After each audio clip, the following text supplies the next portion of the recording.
എന്റെ പ്രിയപ്പെട്ട ഉമ്മ, നമ്മളൊക്കെ പെൺമക്കളുടെ ഉമ്മമാരാണല്ലോ, നമുക്കൊക്കെ മക്കളുണ്ടല്ലോ. ഞാനൊന്ന് ചോദിക്കട്ടെ ചെറുപ്പക്കാരാ, നമ്മുടെ ഒക്കെ മക്കൾ ഇന്ന് ജീവിക്കുന്നത് എങ്ങനെയാ? ഹറാമും ഹലാലും ഇല്ലാതെ എല്ലാം ഹലാലായ രീതിയിലോ ഹറാമിന്റെ കൊട്ടാരത്തിലല്ലേ നമ്മളുടെ പെൺമക്കള് ജീവിക്കുന്നത്? അവരൊക്കെ ഹറാമിലേക്ക് പോവാറോ കാരണമാരാ? ബഹുമാനപ്പെട്ട നമ്മളൊക്കെ മഹാനായ ശാഫിഈ തങ്ങളുടെ ചരിത്രം കേട്ടവരാണല്ലോ. നമ്മളൊക്കെ മഹാന്മാരായ ഔലിയാക്കളുടെ ചരിത്രങ്ങൾ പഠിച്ചവരാണല്ലോ. നമ്മളൊക്കെ സ്വഹാബത്തിന്റെ ചരിത്രങ്ങൾ കേട്ടവരാണല്ലോ. അവരൊക്കെ വലിയ വലിയ ആലിമീങ്ങളും അല്ലാഹുവിന്റെ നല്ല മുത്തഖീങ്ങളായ അടിമകളും ആവാനുള്ള കാരണമാരാ അവരുടെ മാതാപിതാക്കളാണ്. നമ്മളൊക്കെ വലിയ വലിയ ആലിമീങ്ങളെ കുറിച്ചും സമസ്തയുടെ ശംസുൽ ഉലമ റളിയല്ലാഹു തആല കണ്ണിയത്ത് ഉസ്താദിനെ കുറിച്ചൊക്കെ വായ്തോരാതെ പ്രസംഗിക്കാറുണ്ട്. അവരൊക്കെ ആ ഒരു ആത്മീയ തലത്തിലേക്ക് പ്രവേശിക്കാനുള്ള കാരണം ആരാണ്? അവരൊക്കെ ആത്മീയമായ വൈജാത്യത്തിന്റെ ആ പ്രകാശപൂരിതമായ ആ ഒരു പോർക്കളത്തിലേക്ക് പ്രവേശിക്കാനുള്ള കാരണമാരാണ്? ഇമാം ശാഫിഈ റളിയല്ലാഹു തആല അൻഹു പറഞ്ഞല്ലോ, തന്റെ ശിഷ്യഗണങ്ങളോട് പറഞ്ഞു കൊടുത്തല്ലോ. ഇമാം ശാഫിഈ റളിയല്ലാഹു തആല അൻഹു പറയാണ്, നമ്മുടെ മദ്ഹബിന്റെ ഇമാമാണല്ലോ. എത്രയോ വലിയ വലിയ പാണ്ഡിത്യ ശാഖകളുടെ ഉപജ്ഞാതാവാണ് ബഹുമാനപ്പെട്ട മുഹമ്മദ് ഇബ്നു ഇദ്രീസ് ശാഫിഈ റളിയല്ലാഹു തആല അൻഹു. എന്തെല്ലാം കഴിവുകളാണ് ബഹുമാനപ്പെട്ടവർ ആർജിച്ചെടുത്തത്. കവിതയെയും സാഹിത്യത്തെയും വെല്ലുന്ന കൃതികളാണ്. ജാഹിലിയ കാലഘട്ടത്തിലൊക്കെ തന്റെ കവിത കേട്ടാൽ സാഷ്ടാംഗം നമിക്കുന്ന കവിയായിരുന്നു ലബീദ് ഇബ്നു റബീഅ. കഅബയിൽ ഇങ്ങനെ അദ്ദേഹത്തിന്റെ കവിതകൾ ഇങ്ങനെ തൂക്കിയിട്ടാൽ ആ കവിതാ ശകലങ്ങൾ കണ്ട് ആളുകൾ സുജൂദിൽ വീഴുകയും അദ്ദേഹത്തിന്റെ മതം സ്വീകരിക്കുകയും ചെയ്യുമായിരുന്നു എന്ന് നമുക്ക് കാണാം. എന്നാൽ പണ്ഡിതന്മാർ ഓർമ്മപ്പെടുത്തുന്നുണ്ട്, ദീവാനു ശാഫിഈയിൽ കാണാം, മഹാനായ ഇമാമുന ശാഫിഈ റളിയല്ലാഹു തആല അൻഹു അദ്ദേഹം പറയുന്നതായി കാണാം, ലൗല ശിഉറു ലിസ്സാദാതി യുസ്രി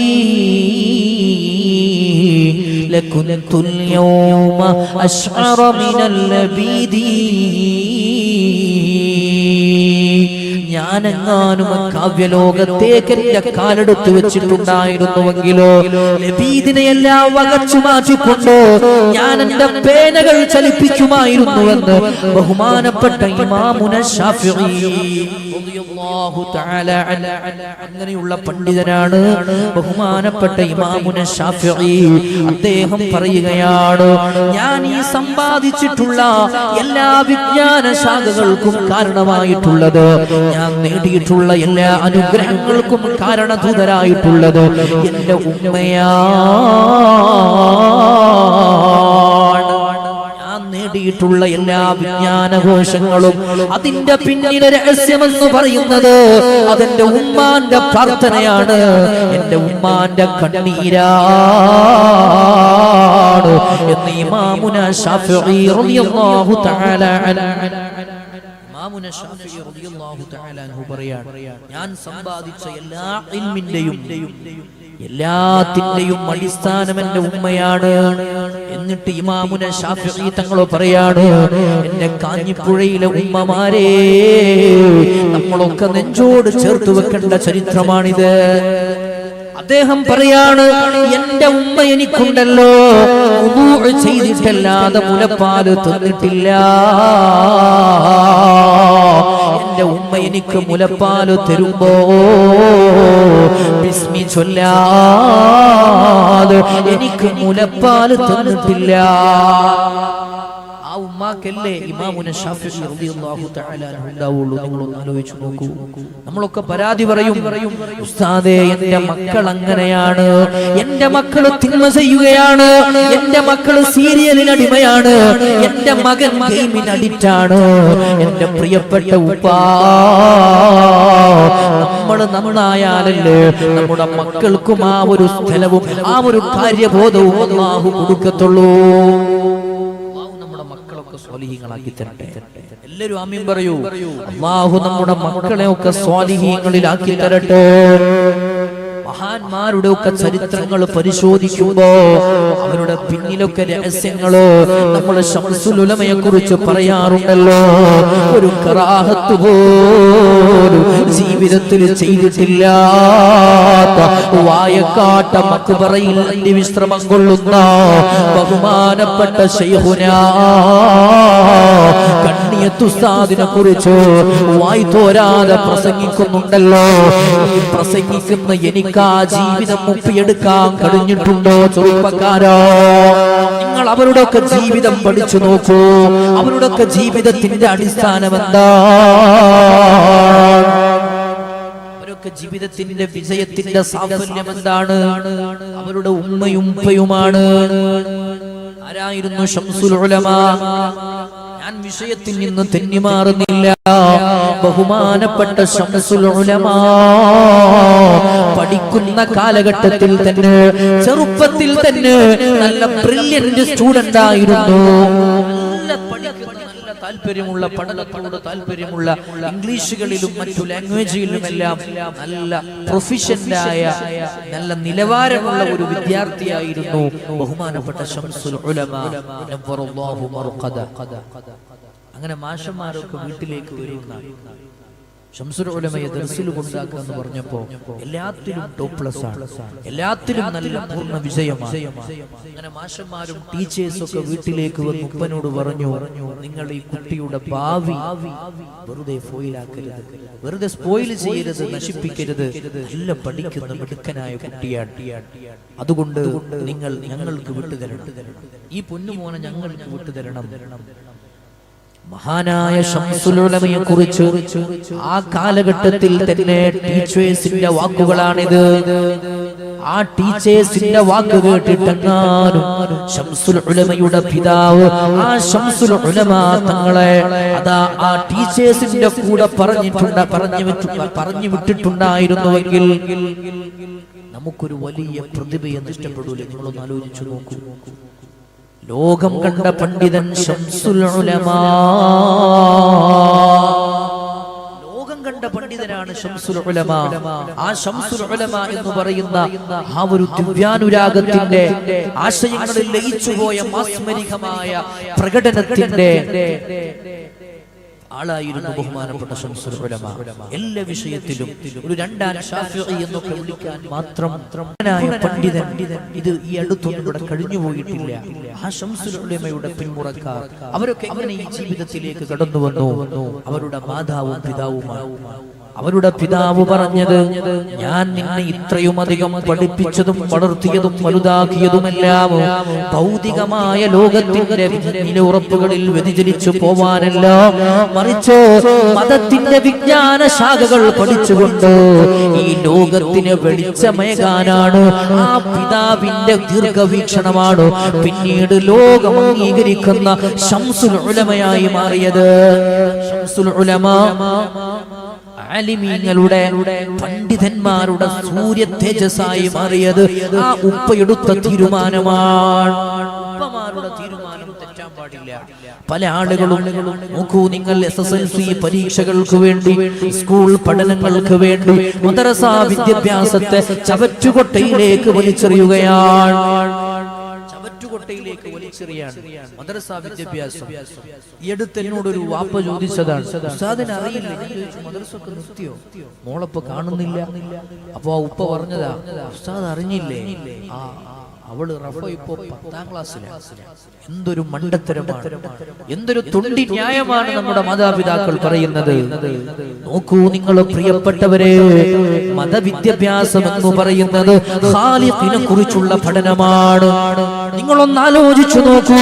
സ്കൂളിൽ മാത്രം ഒതുങ്ങി ജീവിക്കുന്ന ഒരു പഠിതാവ്, ഒരു വിദ്യാർത്ഥിയാണ് പിന്നീട് യുക്തിവാദത്തിലേക്ക് കടന്നു പോകുന്നത്. കെമിസ്ട്രി പഠിക്കുന്നുണ്ട്, ഫിസിക്സ് പഠിക്കുന്നുണ്ട്, ബയോളജി പഠിക്കുന്നുണ്ട്.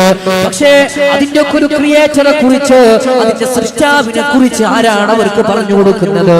അവർ സ്കൂളിൽ പഠിക്കുന്നത് ചാൾസ് ഡാർവിന്റെ സിദ്ധാന്തങ്ങളാണ്, ഉള്ള യുക്തിവാദത്തിന്റെ ചിന്താശകലങ്ങളാണ്. എന്താണ് ഹൈഡ്രജൻ, എന്താണ് ഹീലിയം എന്ന് അവർക്ക് ആരാണ് പറഞ്ഞു കൊടുക്കുന്നത്? അത് മദ്രസയിലല്ലേ പറഞ്ഞു കൊടുക്കൂ. ഏത് ശാസ്ത്രശാഖയാണെങ്കിലും അല്ലാഹുവിന്റെ കയ്യൊപ്പില്ലാത്ത ശാസ്ത്രശാഖകൾ ഇന്ന് ഈ ലോകത്ത് നിലനിൽക്കുന്നുണ്ടോ? നമുക്ക് തെറ്റിപ്പോയി പ്രിയപ്പെട്ടവരെ. എന്നിട്ട് നമ്മൾ പറയും കണ്ടവന്റെ കൂടെ ഒളിച്ചോടിപ്പോയി, അല്ലെങ്കിൽ മയക്കുമരുന്നിന് അടിമയാണ്, കള്ളുകുടിക്കാണ്, കഞ്ചാവിലാണ് എന്നൊക്കെ പറയുമ്പോഴാണ് നമുക്കൊക്കെ നല്ലൊരു ബോധം വരുന്നത്. അതുവരെ നമുക്ക് അബോധാവസ്ഥയില്ല. നമ്മളൊക്കെ ഒരു പ്രശ്നത്തിൽ വരുമ്പോഴാണ് നമുക്കൊക്കെ ബോധം വെക്കുന്നത്. നമ്മുടെ മക്കളൊക്കെ ശ്രദ്ധിക്കേണ്ട കാലമാണ്. പറഞ്ഞു വരുന്നത്, മാതാപിതാക്കളുടെ ഓരോ നോട്ടങ്ങളും ഓരോ ചലനങ്ങളും ഓരോ മക്കളിലും പ്രതിഫലിപ്പിക്കപ്പെടുന്നുണ്ടെങ്കിൽ ആ മാതാപിതാക്കൾ മാതാവും പിതാവുമാണ് എന്നതിൽ അർത്ഥമുള്ളൂ. രേഖകളിൽ പോലും അങ്ങനെയല്ലേ? നിങ്ങളൊന്ന് ആലോചിച്ച് നോക്കൂ. ഒരു ഓഫീസിൽ നമ്മൾ ഒരു എന്തെങ്കിലുമൊക്കെ ഒരു ഫയൽ രജിസ്റ്റർ ചെയ്യാൻ വേണ്ടി പോകുമ്പോ ആദ്യം ചോദിക്കുന്നത് എന്താണ്? Fathers name. അത് കഴിഞ്ഞിട്ട് മദർ, ഉമ്മയുടെ പേര്. അത് കഴിഞ്ഞിട്ട് ചോദിക്കും ഗാർഡിയന്റെ പേര്, രക്ഷിതാവിന്റെ പേര്. ഉമ്മയും ഉപ്പയും കഴിഞ്ഞാൽ പിന്നെ എന്തിനാ രക്ഷിതാവിന്റെ പേരെന്തിനാ? ഉമ്മയായതുകൊണ്ട്, ഗർഭം ചുമന്നതുകൊണ്ട്, 10 മാസം ഒരു പൊന്നുമോനെ വളർത്തിയതുകൊണ്ട്, തന്റെ വയറ്റിൽ ചുമന്നതുകൊണ്ട് ഒരു ഉമ്മയാവുന്നില്ല. ഒരു ഉപ്പ ഒരിക്കലും ഒരുപാട് കാശ് വലിച്ചെറിഞ്ഞുകൊണ്ട് മകനെ ബികോമും ബിഎഡും പഠിപ്പിച്ചതുകൊണ്ട് ഒരു ഉപ്പ ഉപ്പയാകുന്നില്ല. ഒരു ഉപ്പ ഉപ്പയാകണമെങ്കിൽ ആ മകന്റെ, ആ മകളുടെ ഓരോ ചലനങ്ങളിലും ആ ഉപ്പയുടെ കണ്ണും കാതും ഒരുപോലെ എത്തിക്കാൻ ശ്രമിച്ചെങ്കിൽ ആ ഉപ്പയും ഉമ്മയും അള്ളാഹുവിന്റെ നേതൃത്വത്തിലുള്ള ഉപ്പയും ഉമ്മയും ആകുന്നുള്ളൂ. അവരെ കുറിച്ചാണ് അള്ളാഹുവിന്റെ ദേഷ്യം ആ മാതാപിതാക്കളുടെ ദേഷ്യമാണെന്ന് പറഞ്ഞത്. ആ ഉമ്മയെ കുറിച്ചാണ്, ആ ഉമ്മയെ കുറിച്ചാണ് അല്ലാഹുവിന്റെ റസൂൽ പറഞ്ഞത്, അൽ ജന്നത്തു തഹത അഖ്ദാമിൽ ഉമ്മഹാത്. ആ ഉമ്മയെ കുറിച്ച് ഉമ്മാന്റെ കാലടിപ്പാടിലാണ് സ്വർഗമെന്ന് റസൂലുള്ള പറഞ്ഞത് സ്വല്ലല്ലാഹു അലൈഹി വസല്ലം. അങ്ങനെയുള്ള ഉമ്മയും ഉപ്പയും ആവാൻ നമുക്ക് പറ്റണം. അതാണ് ബഹുമാനപ്പെട്ട, ഞാൻ ചരിത്രത്തിലേക്ക് തിരിച്ചു വരികയാണ്. ബഹുമാനപ്പെട്ട ഉമർ ഇബ്നുൽ ഖത്താബ് റളിയല്ലാഹു തആല അൻഹു ചോദിച്ചു, നീ ആരുടെ മകനാ? അദ്ദേഹം പറഞ്ഞു, ഞാൻ സുബൈർ ഇബ്നുൽ അവ്വാമിന്റെ മകനാ. നിന്റെ ഉമ്മ ആരാണ്? എന്റെ ഉമ്മ അസ്മാ ബിൻത് അബീ ബക്കറാണ്. എനിക്കൊരു സംശയമില്ല, നിന്റെ ഈ സൂക്ഷ്മത കണ്ടതിലോ എനിക്കൊരു അത്ഭുതവും തോന്നാനില്ല. കാരണം എന്താണ്? ആരാണ് സുബൈർ റളിയല്ലാഹു തആല അൻഹു? റസൂലിനെ വല്ലാതെ സ്നേഹിച്ച മഹാനാണ്. റസൂലുള്ളാഹി സ്വല്ലല്ലാഹു അലൈഹി വസല്ലമ തങ്ങളെ ഊണിലും ഉറക്കത്തിലും ഒരുപോലെ ഒപ്പിയെടുത്ത മഹാനാണ്. ബഹുമാനപ്പെട്ട നിന്റെ പിതാവ് സുബൈർ റളിയല്ലാഹു തആല അൻഹു, നിന്റെ മാതാവും ചില്ലറക്കാരിയല്ല. ആരാണ്? അസ്മാ ബീവി റളിയല്ലാഹു തആല അൻഹാ. ഈ ലോകം കണ്ടതിൽ വെച്ച് അല്ലാഹുവിന്റെ റസൂലിന്റെ നിയലില്ലാത്ത റസൂലിന്റെ നിയലായി നടന്ന അബൂബക്കർ ഇബ്നു അബീ ഖുഹാഫ റളിയല്ലാഹു തആല അൻഹുവിന്റെ പൊന്നോമന പുത്രിയാണ് നിന്റെ മാതാവ്.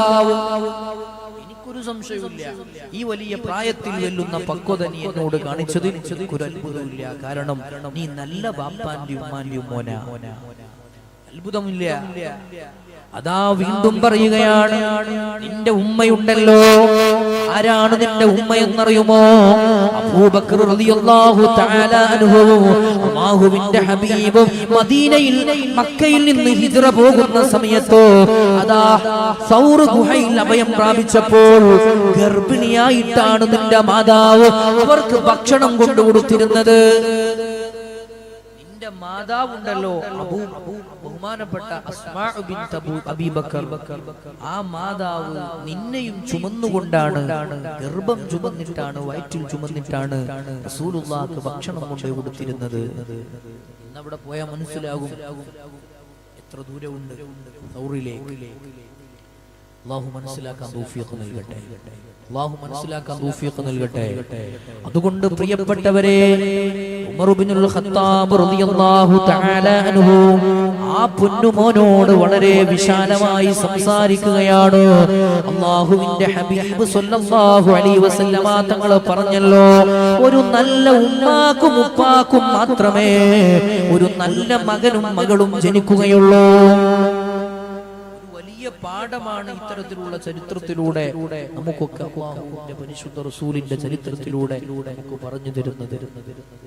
അസ്മാ ബിൻത് അബീ ബക്കർ അവരൊക്കെ ചെയ്ത ത്യാഗം എന്താണ്? സുബൈർ ബിൻ അവ്വാം റളിയല്ലാഹു തആല അൻഹു അവരൊക്കെ റസൂലുള്ളാഹി സ്വല്ലല്ലാഹു അലൈഹി വസല്ലമ തങ്ങളുടെ ആ തിരുസുന്നത്തുകളെ ജീവിതത്തിലൊക്കെ ഒപ്പിയെടുത്തത് എങ്ങനെയാണ്? അതല്ലേ നമ്മളൊക്കെ മനസ്സിലാക്കേണ്ടത്. നമ്മുടെ മക്കൾ, നമ്മുടെ പെൺമക്കൾ ഏതെങ്കിലും വിഷയത്തിൽ നമ്മളെ മാതൃകയാക്കാൻ ശ്രമിച്ചിട്ടുണ്ടോ? നമ്മളല്ലേ അവർക്ക് മാതൃകയാകേണ്ടത്. അതല്ലേ നമ്മൾ ഒരുപാട് ദുആകളിൽ നമ്മൾ പ്രാർത്ഥിക്കാറുള്ളത്. വജഅൽനാ ലിൽ മുത്തഖീന ഇമാമാ. മുത്തഖീങ്ങൾക്ക് ഇമാമാക്കണേ അല്ലാഹ്, മുത്തഖീങ്ങൾക്ക് ഇമാമാക്കണേ അല്ലാഹ്. മുത്തഖീങ്ങൾക്ക് ഇമാമാവണമെങ്കിൽ ആദ്യം മുത്തഖിയാവണ്ടേ, എന്നിട്ടല്ലേ മുത്തഖീങ്ങൾക്ക് ഇമാമാവും. അല്ലാഹു നമ്മളെ പഠിപ്പിച്ച ദുആ എന്താണ്? റബ്ബനാ ഹബ് ലനാ മിൻ അസ്വാജിനാ وذرياتنا قرة أعين وجعلنا للمتقين إماما. അല്ലാഹുവേ, ഞങ്ങൾക്ക് നല്ല കൺകുളിർമയുള്ള മക്കളെ തരണേ അല്ലാഹ്. എങ്ങനെയാ മക്കളിൽ കൺകുളിർമ ഉണ്ടാവുക? ആയത്തിനെ വിശദീകരിച്ചുകൊണ്ട് മുഫസ്സിറുകൾ രേഖപ്പെടുത്തുന്നത്, ഒരു മകൻ ഒരു മകൾ എങ്ങനെയാണ് അവർക്ക് കൺകുളിർമയുണ്ടാകുന്നത്?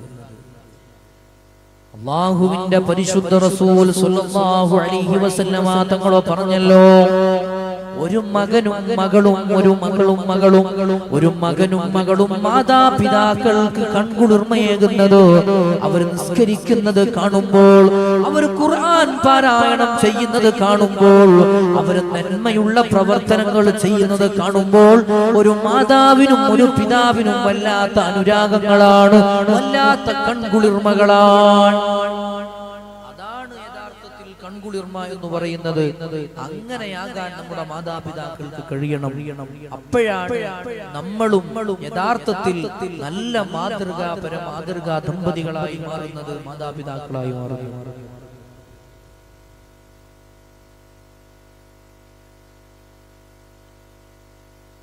നല്ല മാതൃകാ യോഗ്യരായ മാതാപിതാക്കളായി എപ്പോഴാണ് മാറുന്നത്? നമ്മുടെ മക്കൾക്ക് മാതൃകയാകാൻ പറ്റുമ്പോഴാണ്.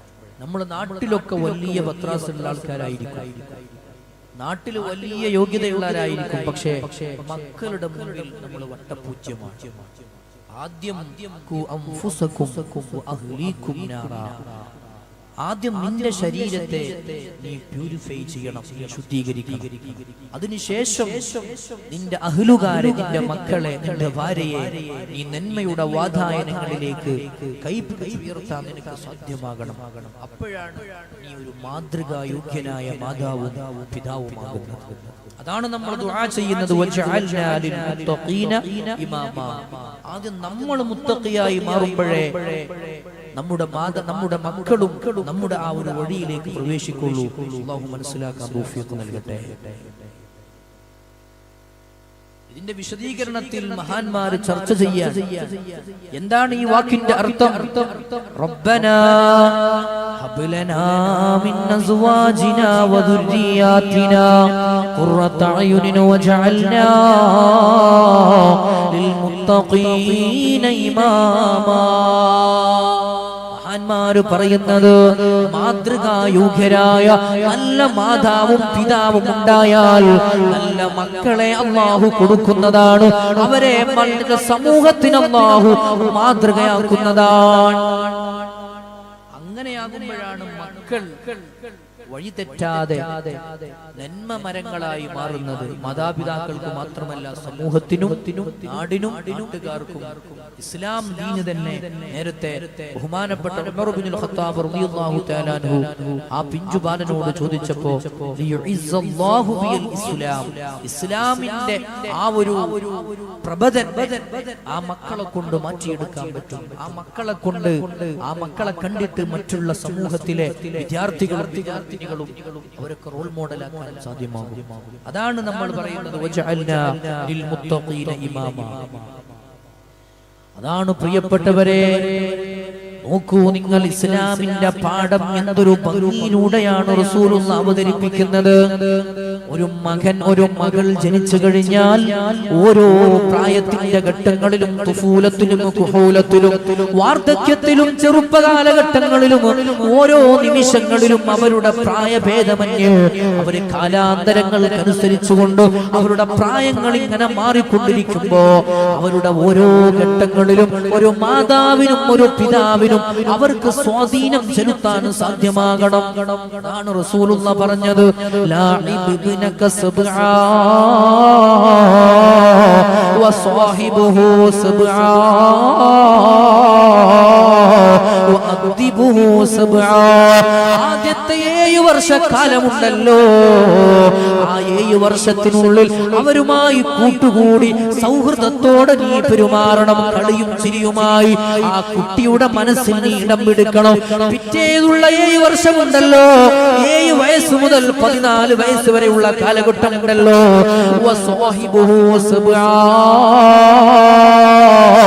അവരുമായി നീ ഒരു കൂട്ടുകാരനെ പോലെ പെരുമാറണം.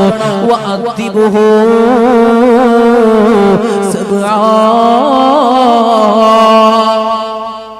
14 വയസ്സ് മുതൽ 21 വയസ്സ് വരെയുള്ള വികാരങ്ങളും സ്വഭാവങ്ങളും രൂപപ്പെടുന്ന ആ ഒരു പ്രായത്തിലാണ് നീ നിന്റെ മക്കളോട് നന്മ ഉപദേശിക്കേണ്ടത് എന്ന് ഹബീബായ റസൂലുള്ളാഹി അലൈഹി വസല്ലം. അതാണ് റസൂലുള്ളാഹി പറഞ്ഞത്, നിങ്ങളുടെ സമൂഹത്തിലെ ആണും പെണ്ണും വ്യതിചലിക്കാനുള്ള കാരണം വതറക്തും ജിഹാദുക്കും, നിങ്ങൾ അവരോടുള്ള നന്മയുടെ ഉപദേശങ്ങൾ നിർത്തിവെച്ചതുകൊണ്ടാണ് എന്ന് ഹബീബായ റസൂലുള്ളാഹി സ്വല്ലല്ലാഹു അലൈഹി വസല്ലം.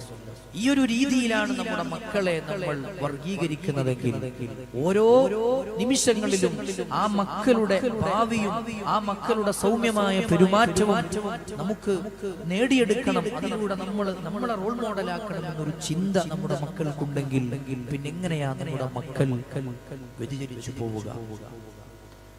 നോക്കൂ നിങ്ങൾ, മഹാന്മാരുടെ ചരിത്രത്തിലൊക്കെ അവരുടെ മാതാപിതാക്കളുടെ ധന്യമായ സാമീപ്യം നമുക്ക് കാണാൻ സാധ്യമാകുന്നതാണ്.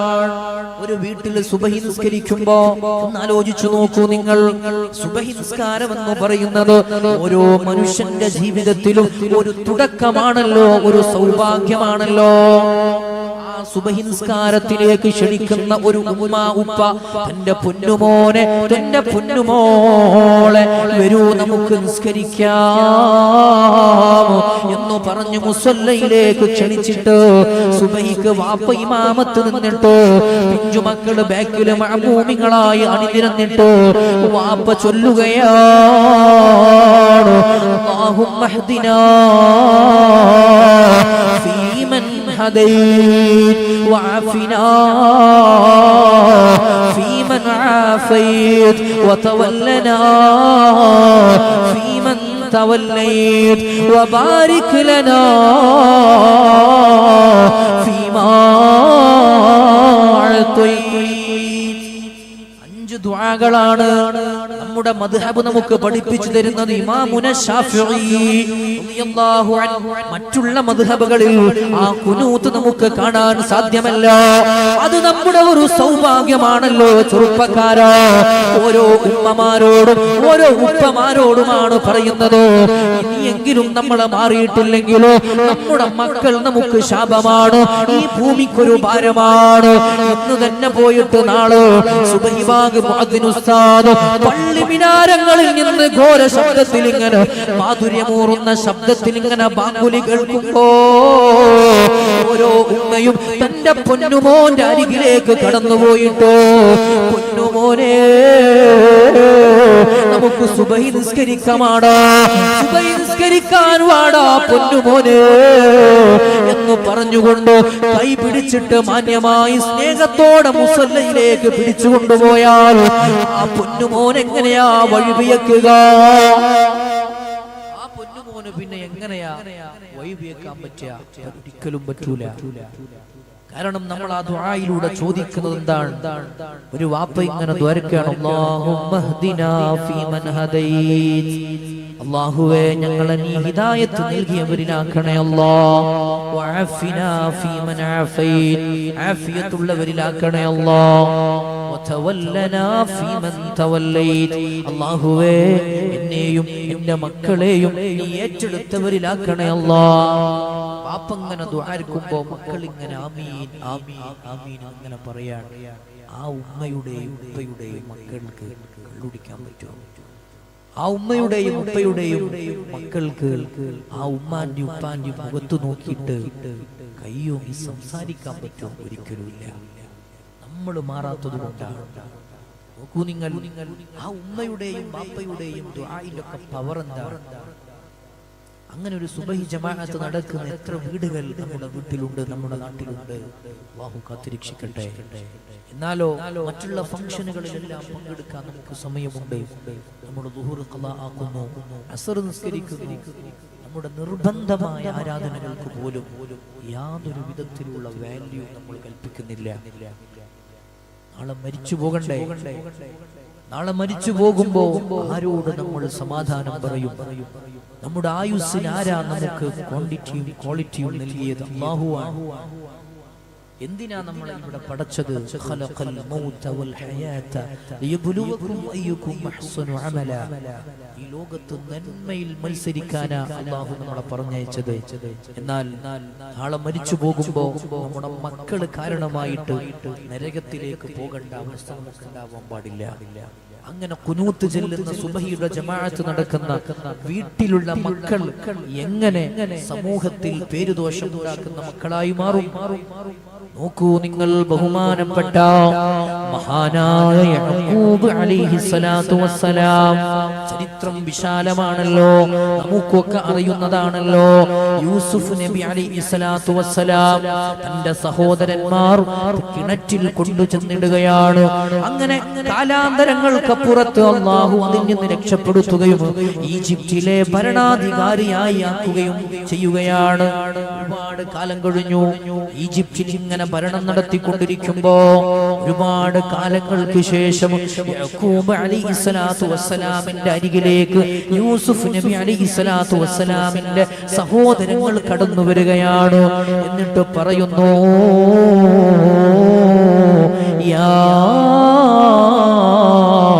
അബാനസ്തഗ്ഫിറു ലനാ, അല്ലയോ ബാപ്പാ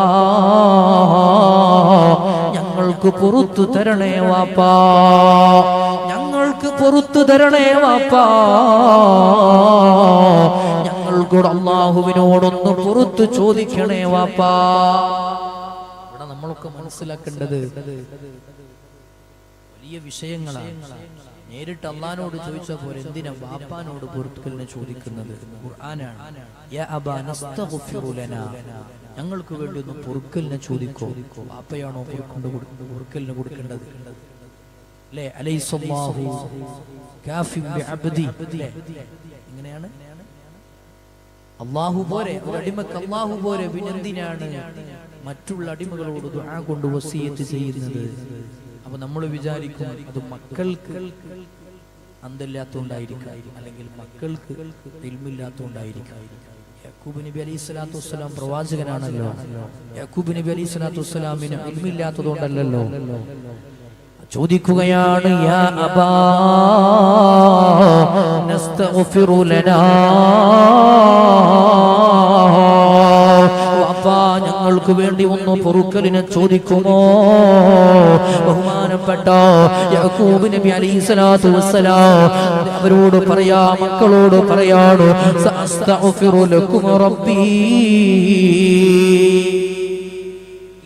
പോയിക്കോളി, ഇപ്പൊ ഞാൻ നിങ്ങൾക്ക് വേണ്ടി പൊറുക്കലിനെ ചോദിക്കൂല, നിങ്ങൾ പിന്നെ വരും, പിന്നെ ഞാൻ നിങ്ങൾക്ക് വേണ്ടിയിട്ട് പൊറുക്കലിനെ ചോദിച്ചോളാം, ഇപ്പൊ നിങ്ങൾ പോയിക്കോളി.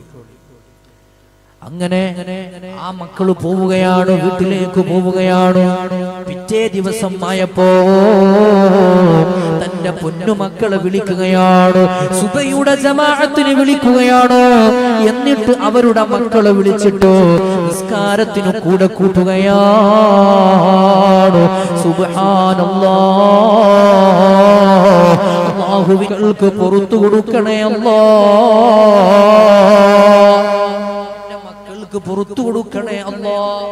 അങ്ങനെ സുബഹിക്ക് ദുആ ചെയ്തു എന്നാണ് മഗ്ഫിറു ജമീഅ, അവരുടെ എല്ലാം പാപങ്ങൾ അല്ലാഹു പുറത്തു കൊടുത്തു എന്ന് നബി റസൂലുള്ളാഹി സ്വല്ലല്ലാഹു അലൈഹി വസല്ലം.